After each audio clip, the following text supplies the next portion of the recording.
Hello, this is Abhijit Roy और आज हम क्या सीखेंगे। आज बेसिकली मैं आपको थोड़ा सा इंट्रोड्यूस कराऊंगा काइनेमेटिक्स का very first chapter, that is chapter number 3, right, motion in straight line of CBSE NCERT. Fine, okay. So इसमें अंदर में क्या है, let us see that. Okay, तो यहाँ पे बेसिकली हम कहाँ से शुरू करते हैं। यहाँ पे बेसिकली हम मोशन रिलेटेड सारे पैरामीटर्स से स्टार्ट करते हैं। मोशन रिलेटेड पैरामीटर्स की अगर मैं बात करूँ तो we are going to talk of distance, speed, displacement, velocity and acceleration और थोड़ा बहुत of retardation, right, and their equations. Okay, so ये थोड़ा सा हम बात करेंगे। सो सबसे पहले मोशन इन स्ट्रेट लाइन की बात करते हैं हम। तो यहाँ पे मैंने एक गाड़ी दिखाया है और उसको मैं बता रहा हूँ कि कैसे it moves from one location to another location, और एक फ्रेम ऑफ रेफरेंस के साथ हम कंपेयर करेंगे, तभी आप बोल पाएंगे the body has moved. Okay, so वो चीज़ यहाँ पे आपको दिख रहा होगा। सर ए से हम ओ से ए जा रहे हैं, फिर बी जा रहे हैं, फिर सी जा रहे हैं और वापस हम ए पे आके रुक गए हैं। तो ये डायग्राम को देने का मतलब ये होती है, एक तो पहली बात मैं बताऊं, it is in a straight line motion, that is why the name comes and that is why the name comes and that is what is your motion in a straight line, right? This is the name of that entire topic. Okay, and what we find over here, I started from this, right, and then went to A, और A में जाने के बाद मैं रुक गया। अब दो सवाल यहाँ पे आती हैं कि देखिए, जहाँ से आपने शुरू किया था, दैट वाज फ्रॉम ओ, जहाँ से आपने शुरू किया था और जहाँ पे आपने ख़त्म किया, राइट, जहाँ पे आपने ख़त्म किया, तो पूरे जो ओवरऑल टोटल आपने ट्रैवल किया, let us say 1 kilometre, 2 kilometre, 3 kilometre and then back again some kilometres and then you stop, ये जो टोटल डिस्टेंस आपने ट्रैवल किया, that is what is called basically क्या, उसी चीज़ को हम क्या बोलते हैं, उस चीज़ को हम बोलते हैं डिस्टेंस, राइट। सो एक्चुअली कितना डिस्टेंस आपने ओवरऑल ट्रैवल किया, that is what is distance. और अगर आप देखते हैं कहाँ से आपने शुरू किया और कहाँ पे आपने ख़त्म किया, इनके बीच की अगर आप गैप देखोगे, डिस्टेंस देखोगे, so I am interested in this, where you started and where you ended. If I talk of this position, this distance, okay, that is what is called displacement. That is what is called, let me write it over here, and that is what is called displacement, और उसको हम displacement बोलते हैं। So कौन ज़्यादा ज़रूरी है, distance ना displacement? तो ये तो वक्त ही बताएगा, जैसे जैसे हम न्यूमेरिकल करेंगे, you can decide very well कि कौन ज़्यादा इंपॉर्टेंट है हमारे लिए, डिस्टेंस ना डिस्प्लेसमेंट। ओके, सो ये एक छोटी सी बात हो जाएगी, राइट, कि डिस्टेंस और डिस्प्लेसमेंट के बारे में। लेकिन मेन बात, मैं जो चीज़ आपको बताना चाहता हूँ, ये दोनों को पढ़ने का मेन वजह क्या है, राइट। मेन वजह है दो पैरामीटर, एक को बोलते हैं हम स्पीड और एक को बोलते हैं हम वेलोसिटी। सो मेन वजह है स्पीड और वेलोसिटी के बारे में आपको डिस्कस करना है अभी। So we speed we normally represent with S and velocity with V, right. The thing is over here is कि यहाँ पे जो आपकी स्पीड होती है वो याद रखिएगा, it's a scalar, whereas this is a nothing but vector. So this is a scalar quantity and this is a vector quantity. ये इसका main concerned part होगा। This is a scalar quantity and this is the vector quantity. Okay, तो scalar and vector एक बहुत important parameter है। So scalar will have only magnitude, I am not interested in direction, you are going towards right, left, top, bottom, right, front, back, I am not interested, but in this case definitely I am interested in what, कि किस दिशा में वो जा रही है, that is what is velocity. And the thing is कि ये क्या होगी ना, it is nothing but distance.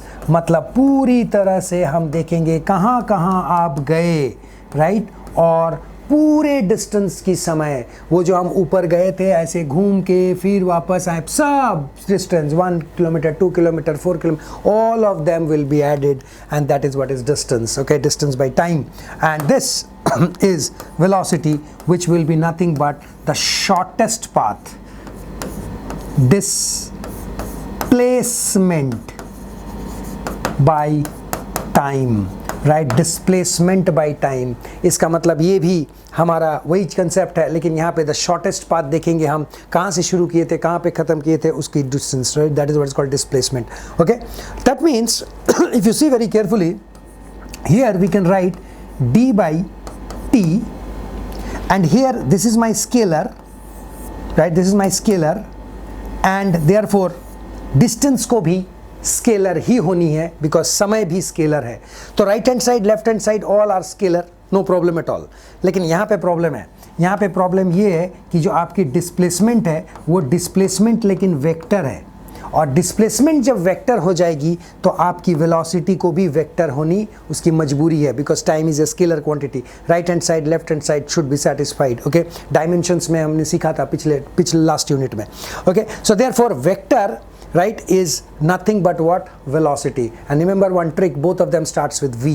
Okay, अब इसके बाद एक कंसेप्ट आती है जिसमें आप, इट इज़ नॉट नेसेसरी कि आप एक गाड़ी लेके निकले और हर वक्त हर समय पे आप अपनी स्पीड को जो है वो कांस्टेंट रखें हैं, right. Your mean speed might vary, there suppose करो there is a speed breaker, right? So you will take up preventive measures, you will slow down your speed and later on again you give a pickup. Okay, so इस तरह का काम को करने के लिए हम किसी भी जगह पे ऐसे constant distance displacement या velocity बोलना थोड़ी सी मुश्किल हो जाती हैं। इसलिए क्या होती हैं, थोड़ी वेरिएबल होती हैं, और उस वेरिएबल को कैलकुलेट करने के लिए हम क्या करते हैं, उस वेरिएबल को कैलकुलेट करने के लिए हम एवरेज का मदद लेते हैं, and this is what the average tells you, and this is what the average tells you, and therefore let me see this, yes, average velocity and average speed.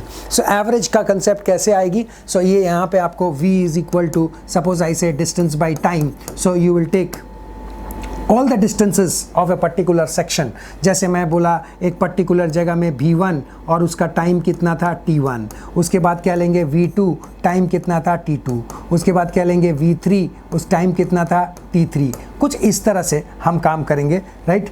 और टू बी मोर स्पेसिफिक, और एक बात बता दूं मैं आपको पहले, right. So there for distance, now distance कुछ पहले ऐसे लिखता हूँ मैं, distance is equal to d1 travel किया, d2 ट्रैवल किया, d3 ट्रैवल किया। Suppose you go up to d3, you can go further also, okay. And velocity is distance by time, and then what is distance then, that is v1 t1। देखिएगा ये interesting है, v2 t2, v3 t3, और इस तरह से एक का distance आपको पता चल गया। When you find average you put this value v1 t1, v2 t2, right, and v3 t3 and so on, और इस तरह से total time t total you can put. This is how we calculate basically an average velocity, right? Detail में numerical आएंगी इसके ऊपर, detail में analysis करनी है कैसे कैसे करना है। Sometimes the distance is provided, sometimes the velocity is provided, accordingly कुछ भी एक राइट दिया हुआ रहेगा, और उस हिसाब से एवरेज वेलोसिटी और एवरेज स्पीड निकल के आती हैं।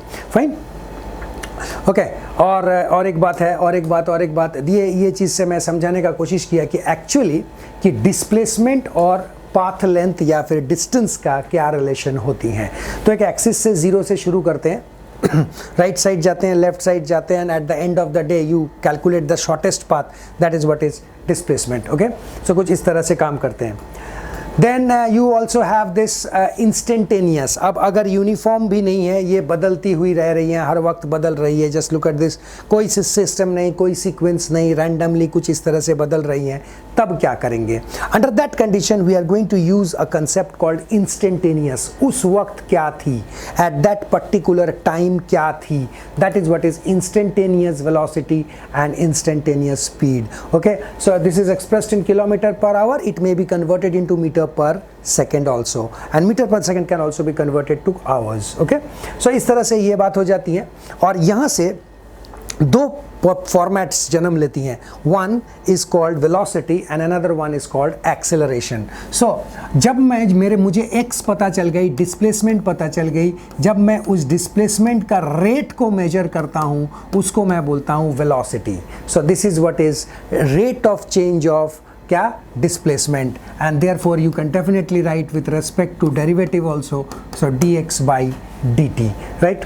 और अगर आपको v पता चल गया, इसी x से मैं v पता चल गया, मुझे v से और एक पैरामीटर जन्म लेती हैं, and that is change in v upon change in time मैं अगर करूं, this is what is acceleration, and this can be written as derivative of velocity. और आपने ऊपर देखो, just derivative of velocity, right, velocity तो हमने अब भी निकाला था ना, ये वाली चीज़। So I can also replace it this with d by D T को मैं v से रिप्लेस कर सकता हूँ, और ये v क्या है मेरी, v है मेरी dx by D T, and therefore it is very clear over here, it is d square x upon dt का square. So this is what is my acceleration. So velocity, acceleration और displacement, ये तीनों आपस में linked है.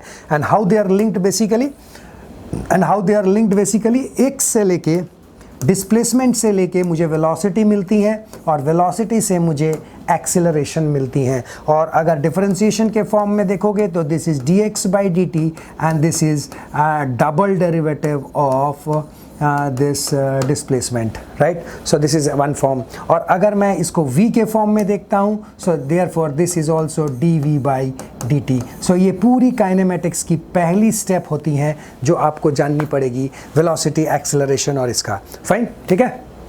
Okay, now once you have this, then you generate equations, right? These are the most important equations. आपके पूरे +2 में ये equations छाए रहेंगे, right? और thermodynamics वगैरह में ये सब यूज़ नहीं होगी अदरवाइज, राइट. बुक नंबर 1 जो है, the first part of the CBSE, right, 11th का बुक नंबर 1, उसमें sir you can't avoid these equations. These equations are your kinematic equations, right. So यहाँ पे एक पर्टिकुलर बॉडी कैसे कैसे जैसे जब मूव करेगी तो उनमें एक्सेलरेशन क्या होगी, इनिशियल वेलोसिटी क्या होगी, फाइनल वेलोसिटी क्या होगी, उसके बारे में है ये. वेयर यहाँ पे जो s है इसको हम अभी तक x लेते आए हैं, you can take it x also, no problem. Okay, और ये हो गई मेरी. और एक यहाँ पे कंसेप्ट आती है that is called relative velocity, मतलब एक दूसरे के साथ कैसे हम कंपेयर करें. देखिएगा, अगर सपोज करिए एक ट्रेन जा रही है 40 किलोमीटर्स पर आवर पे और एक ट्रेन सेम डायरेक्शन में जा रही है 40 किलोमीटर्स पर आवर पे, तो हम क्या देखते हैं कि अगर मैं विंडो से देखूं सामने वाले ट्रेन को, उसकी रफ्तार भी उतनी ही है, तो हम देखेंगे कि लगेगा हमें कि वो रुकी हुई है. क्यों? क्योंकि the relative velocity between them cancels out and it becomes what, zero. So अगर मैं इधर से इधर देखूं तो आई विल से कि इट इज़ ज़ीरो. लेकिन अगर यही ट्रेन ऐसे आती और ऐसे आती इन द ऑपोजिट डायरेक्शन, तो अगर इसकी स्पीड 40 किलोमीटर्स है, इसकी 40 किलोमीटर्स है, तो हम जब खिड़की से ऐसे देखेंगे सामने में ट्रेन आ रही है, you will find the train is approaching at the speed of 80 kilometres per hour because the relative velocity in this case is added. तो इस तरह के कंसेप्ट भी यहाँ पे आएंगी, राइट, जिसको हम क्या बोलते हैं, रिलेटिव वेलोसिटी, जिसमें दो बॉडीज मूव कर रही हैं और दोनों के बीच में हमको रिलेशन निकालनी है कि ओवरऑल वेलोसिटी कितनी है. फाइन, ठीक है. तो ये हमारी एक छोटी सी इंट्रोडक्शन थी इस चैप्टर के बारे में. ओके, और ये चैप्टर हमारा बेस बनाएगी आपकी काइनेमेटिक्स की. Okay, thank you for watching.